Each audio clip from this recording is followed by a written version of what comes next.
So today I'm going to be telling you about energy levels and spectra. So this all has to do with the electron configuration, or actually the atom configuration, the electrons moving in and out. And as always, go to the playlist or go to the previous videos where I'm talking about quantum mechanics, or quantum physics, and then you will be able to see the things that I'm talking about, okay? So, color spectrum, we all know that if I have, for example, white light and make it go through a prism, I'm going to have this rainbow, which is a continuous spectrum of colors, okay? So it starts, or the visible light, the part that we can see, starts from the deep red, 650 nanometers, 10 to the power of minus 9 meters, to the deep violet of about 400 nanometers, again, still 10 to the power of minus 9. Now, the line spectrum I can get when, instead of getting, for example, a source of white light, I have something such as a glowing gas. So I have something that is made of certain elements, okay? So, for example, I have a glowing gas, and instead of seeing the whole spectrum of light, I'm going to see some discrete lights of colors, which I'm going to call emission lines. You will know a little bit more of this in a second, okay? So instead of getting the nice full colors of the rainbow, I just get some lines showing up, okay? And these lines are very important because each of these lines is going to be a characteristic of the certain atoms that make that particular gas or that particular element, okay? So the wavelengths of the line on a line spectrum, so this one, are characteristics of the atoms of that element. So we, by looking at where the colors are being emitted, so for the emission of these wavelengths, we can identify the element that produced the light, okay?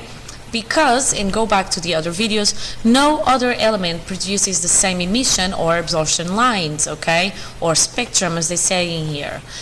Because the energy levels of each type of atom are unique. It depends on the configuration. So it's just like the DNAs in fingerprints, okay? Now, energy levels. So I can get the atoms, the electrons, sorry, to jump from different places, so different orbitals or energy levels to others, right? And when they do this, they either emit energy. In this case, I have emission lines. This is the emission line when I go from level 3 to level 1. This is the characteristic emission line for this particular atom when I go from level 2 to level 1. Or they can go up, so go outside, so towards the outer shells. And for that they need energy. So instead I have my nice color, my rainbow of colors of the spectrum, and instead I get the absorption lines, where this is the actual photon or the actual wavelengths or frequencies that correspond to the energy that they had to absorb. Note that the lines are exactly in the same place, okay? Because again, if I'm talking about the same atom, it needs the same energy to go from 1 to 3 as it emits when it goes from 3 to 1, okay? So each line is due to a specific line of a certain color and therefore to a specific wavelength. The photons, they should say photons, that produce each of the lines have the same energy, okay? Other lines represent photons of other energies. The emission lines, these ones, are formed whenever an atom de-excites, so an electron moves to an inner shell, okay, so towards the ground state. Absorption lines, these ones in here, are formed whenever an atom excites, so an electron moves to an outer shell, okay? So that the lines in the spectrum are always due to these jumps in energy levels, okay? They are very characteristic.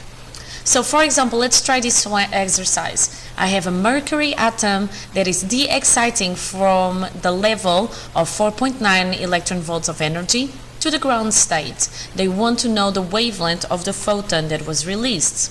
So first of all, the energy of the photon is going to be HF. Go on the previous slides if you don't know where this comes from.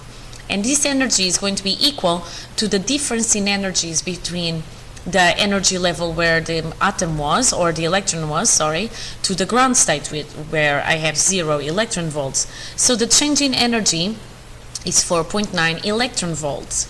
Now I need to change this into joules. So I do 4.9 electron volts times the charge of the electron, 1.6 times 10 to the power of minus 19 joules, and I get 7.84 times 10 to the power of minus 19 joules, okay? So this is the energy in joules.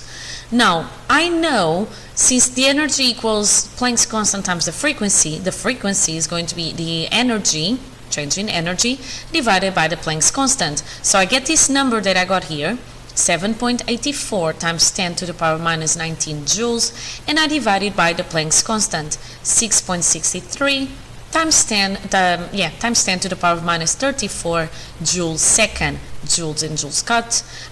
They cancel each other out. I get 1 over second, which is the same as hertz, and I get a final answer of 1.18 times 10 to the power of 15 hertz. Now, they want the wavelength, not the frequency. So I still need to do one more calculation. I know that the speed of light and the speed of any photon is going to be c, that is equal to the wavelength times the frequency. So the wavelength is going to be the speed of the photon divided by its frequency.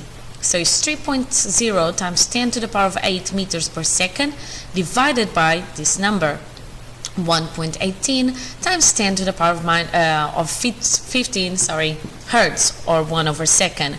So 1 over second cancels with 1 meters per second, or the 1 over second here, and I get 2.54 times 10 to the power of minus 7 meters. So that's my final answer, and this is an example of a question you may be asked when we are dealing with this emission and absorption lines, okay?